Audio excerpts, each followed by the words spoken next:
pertama di Indonesia, Sansi High Calcium Drink. Minuman high calcium segar praktis. Sansi High Calcium Drink. Buat tulang kuat, Sansi High Calcium Drink. Love it. Sansi High Calcium Drink. Tulang kuat, awal dari hebat.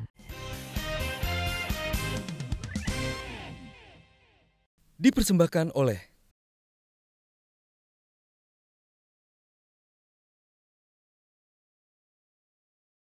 reaksi beliau adalah saya juga merasa itu. Terus apa yang saya kemukakan, beliau juga merasa.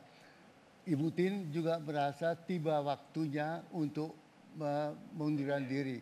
Jadi secara private, menurut perasaan saya, hati kecilnya ingin mundur. Tapi kekuatan politik di sekitar beliau. Itu yang mendorong.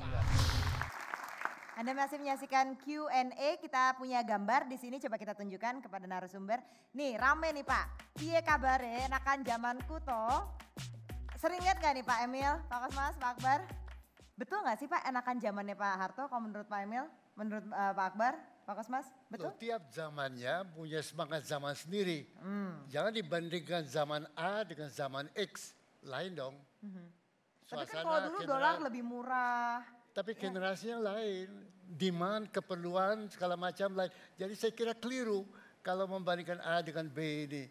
Ini kan generasi milenial, ini generasi lain.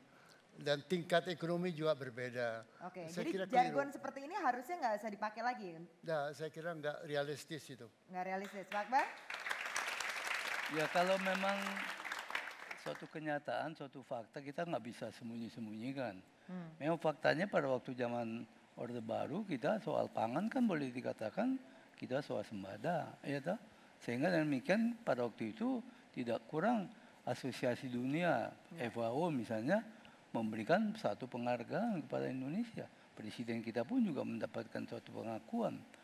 Itu suatu fakta gitu kan. Hari-hari ini kan kalau kita baca kan kesulitan kita soal pangan kan sudah mulai terasa toh. Ya itu kalau fakta kan tidak boleh kita sembunyikan gitu. Ya. Itu Pak Kosmas, apa yang beda sekali ketaranya? Ya, saya kira apa yang disebut Pak Emil betul bahwa kita tidak bisa membandingkan seperti apple to apple gitu. Memang tiap masanya ada perbedaannya. Tapi satu hal yang saya rasakan waktu saya menangani perumahan sampai kami diminta membangun perumahan sederhana di Tanzania. Jadi negara Tanzania oleh Bank Dunia disarankan mengambil ahlinya dari Indonesia. Jadi saya mengirim 6 orang staf saya ke Tanzania mendesain bagaimana membangun perumahan sederhana untuk masyarakat Tanzania. Jadi pada saat itu kita dijadikan menjadi role model daripada suatu pembangunan perumahan sederhana. Jadi ada waktu tertentu kita menonjol gitu ya. Di segi lain misalnya saya masih ingat pada tahun-tahun 80-an saya ke Toraja, ada wanita-wanita dari Eropa, remaja-remaja, mereka jalan kaki dari Toraja ke Palopo, itu jauh. Sekarang orang nggak berani jalan kaki kalau di situ sekarang. Tapi itu kan perbandingannya beda gitu. Ya. Tapi jadi dengan kata lain kita tidak bisa hanya globalisasi ini ke sini enggak. Tapi tiap masanya itu ada kelebihan dan ada kekurangannya. Tapi yang pasti kita melihat bahwa kita pernah menjadi contoh-contoh. Tadi Bung Akbar sebut misalnya kita pernah swasembada pangan. Ya. Itu juga kita KB banyak menjadi pembicaraan di dunia. Jadi ada beberapa prestasi. Saya juga pernah terpilih jadi Presiden International Labour Organization. Jadi berarti kita juga banyak peranan yang kita bisa lakukan dihargai oleh dunia pada saat itu. Baik, Gitu, Fikri, silakan. Tadi kan Pak Emil bilang kalau setelah 25 tahun itu gairah hilang. Nah pertanyaannya sebenarnya ke Pak Akbar. Nah kalau Pak Akbar aku lihat masih semangat. Nah ini pertanyaannya agak, ini gairahnya tidak hilang atau mungkin agak berubah geser sedikit ke arah obsesi gitu jangan-jangan. Sampai sekarang semangatnya soalnya masih, padahal karena ini dari zaman aku belum lahir sampai sekarang nih. Dan sekarang aku cuma mendengar ceritanya dan masih bertemu dengan beliau, luar biasa juga sebenarnya. Pertanyaannya, apakah ini gairah itu juga masih ada untuk Pak Akbar sendiri atau jangan-jangan politik ya? Iya, di ranah politiknya. Karena dari dulu sampai sekarang kan Pak Akbar luar biasa ya. Ya saya ini kan datang dari latar belakang seorang aktivis mahasiswa. Dan kemudian saya ikut dalam pergerakan kemahasiswaan. Tahun 66 dengan Pak Kosmas, saya terus masih melanjutkan. Di organisasi saya pada waktu itu HMI, dari ketua cabang HMI, ketua PB HMI, bahkan saya kemudian bersama-sama dengan rekan-rekan saya dari organisasi mahasiswa yang lain, ada GMNI, ada GMKI, ada PMKID, ada PMII, kami mendirikan kelompok Cipayung. Tema kami waktu itu adalah Indonesia yang kita cita-citakan. Jadi artinya pesan yang mau saya katakan adalah kita ini memang mempunyai suatu cita-cita perjuangan ke depan. Jadi kalau orang itu mempunyai cita-cita, sejauh cita-citanya belum tercapai, maka tentu saja wajar kalau dia masih terus memperjuangkan. Jadi kalau saya hari ini Anda lihat bahwa saya masih aktif, karena saya melihat bahwa cita-cita saya belum sepenuhnya Emang cita-citanya apa Pak Taufik? Berarti gini, berarti cita-citanya belum tercapai berarti ya? Masih Tapi apa semangat. cita-citanya kalau gitu? Pak, boleh tahu Pak cita-citanya Pak? ya Indonesia yang sejahtera, yang adil, yang makmur, Amin. keadilan sosial. Sekarang mau tanya, apakah keadilan sosial itu sudah kita rasakan betul atau tidak? Kan Nah, pernah ngerasain ini jatahnya Melani nih biasanya nih. Ya, aku mau bertanya. Saya percaya plus minusnya apapun itu generasi yang sekarang tidak akan ada kalau nggak ada bapak-bapak dulu, Pak Harto dan bapak-bapak. Pastinya.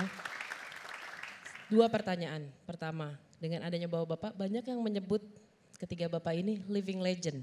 Setujukah?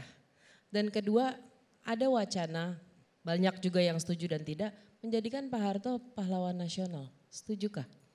Tentang diri saya kan tidak cocok. Kalau gitu Bapak Kalau gitu lihat Bapak Pak nilai Akbar dan Pak sebelah-sebelahnya Kosmas aja. cocok nggak mereka jadi living legend? No. No? Kenapa, Pak? Why? dan living legend itu Mereka kan tidak menjalankan pernah datang tugas dari kita. seperti manusia biasa, sehingga harus dihargai sebagai manusia biasa. Jangan Pak Emil, Pak Erlangga Hartarto menyebut Pak Akbar Tanjung living legend. No. Beliau adalah manusia biasa menjalankan tugasnya. Kalau dia tidak menjalankan tugasnya, tak berhak dia menjadi ketua DPR. Kalau itu living legend saya Pak Kosmas, karena selama Pak Kosmas jadi Menteri Tenaga Kerja, justru di Menaker, justru kementerian yang paling sering nanggap wayang kementeriannya Pak Kosmas. Kemudian tadi pertanyaan Jadi kedua. dalam itu seneng banget waktu Pak Kosmas, serius. Pertanyaan keduanya setuju atau tidak kalau Soeharto dijadikan sebagai pahlawan Karena kan nasional? ribut nih orang sekarang. Lihat zamannya. Pada saat sekarang ini belum matang berkali. Karena suasana sekarang masih ada ya seperti semacam suasana sekarang itu belum begitu tenang dalam menghadapi kemarin ini. Ya. Jadi biarlah kita tenangkan dulu sehingga objektivitas lahir seperti dulu terhadap Bung Karno berubah, sekarang nanti terhadap Pak Harto juga akan berubah. Tiba waktunya nanti. Kalau menurut Pak Akbar atau Pak Kosmas gimana? Sepakat? Menurut saya, Saya kira kami ini kalau kan dilihat aktivis. Aha. Terutama pada waktu tahun 66-65 itu kami melakukan suatu tekanan-tekanan dari kekuatan politik, kekuatan komunis.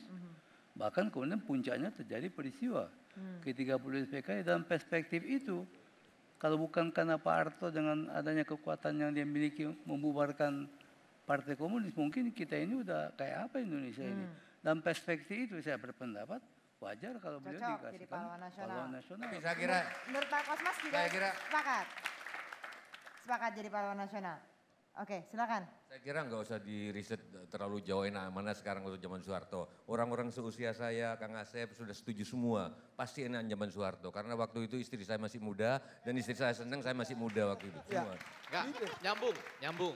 Enggak, dulu saya duduk. Kan generasi saya dulu. Jangan. Apapun juga, apa yang dilakukan Soeharto telah berbuat baik terhadap bangsa ini. Memang ada kesalahan, tapi jangan mencerca Soeharto tidak jadi pahlawan Lah kan nasional. cuma nanya Waktu itu istrinya masih muda. Itu cuma nanya loh setuju apa enggak. Kalau Kan begitu, setuju, kenapa Gua enggak? nggak nanya Karena lu. Soeharto sebagai Saya presiden nanya juga pernah Bapak. berbuat Ya, pada nanya bangsa ke ini. sana, Pak. Coba Kesana. presiden-presiden sejak Soeharto, Minum. apa yang diperbuat? Minum. Silakan. Mau nanya Pak ya, Bang saya mau Ege. nyambung yang tadi sedikit dengan mengatakan gini, ada gambar-gambar penak zaman Kutoh itu ya, penak zaman yang lalu. Kalau menurut bapak-bapak yang ada di depan yang kami hormati, penaknya zaman sekarang ini apa? Pak Kosmas, silakan. Ya tiap zaman itu ada yang menonjol ya. Zaman Pak Harto itu kan menonjol kestabilan politik, menonjol. Tapi sekarang menonjol misalnya kebebasan orang mengemukakan pendapatnya. Itu juga kita hargai. Tapi di sisi lain orang bebas mengeluarkan pendapat, ada juga kebablasan. Sehingga dengan demikian kadang-kadang kita ikuti perdebatan, tidak lagi ada etiket yang menghargai orang lain gitulah. Jadi pengalaman saya sebagai anggota DPR dulu, kita selalu menyebut para anggota DPR itu anggota yang terhormat ya. Jadi kita sebagai menteri menegur anggota DPR selalu begitu. Karena itu dia juga disebut terhormat. Akhirnya dia bertanya ke kita juga harus sebagai orang yang terhormat begitu. Jadi dengan demikian menurut saya sekarang ada beberapa kemajuan yang kita lihat.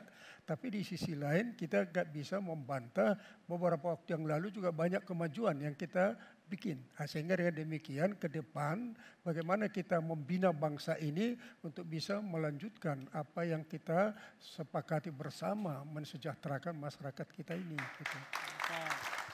Dari pandangan saya, dari segi pembangunan politik, di mana sekarang kita melihat adanya perubahan-perubahan, di mana demokrasi kita betul-betul ingin bangun, dan kemudian juga kita menyaksikan bahwa rekrutmen kepemimpinan politik juga semakin terbuka. Itulah sesuatu hal yang saya anggap yang harus kita apresiasi. Sehingga dengan adanya kepemimpinan atau rekrutmen kepemimpinan yang dilakukan secara terbuka, sekarang kita melihat orang-orang yang muncul menjadi pemimpin. Karena apa? Karena mekanisme rekrutmen yang terbuka, demokratis, tanpa membedakan. Dan dari perspektif itu kita harus mengapresiasi yang telah dicapai oleh reformasi kita ini. Sehingga setuju.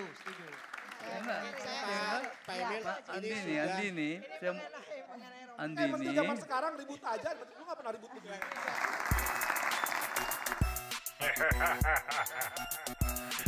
Enakan zamanku tuh. Ya, rakyat tak butuh intrik atas nama politik. Janji tak penting bagi rakyat selama harga tak naik. Luaskan pembangunan, sambung dengan jembatan di laut tanpa hambatan, demokratis meski beda omongan. Silih berganti pimpinan, terus bertentangan, hingga tak sedikit yang menyalahi aturan. Sudahkah rakyat disejahterakan atau hanya dalih keberpihakan? Siapa tak kenal zamanku, disegani lawan, dihormati teman, gak repot belusukan, semua diam, tenang dan aman, tak kenal maka tak sayang.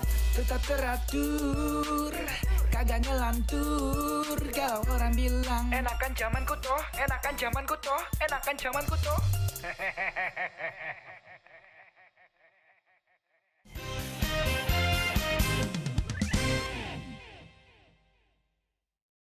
Dipersembahkan oleh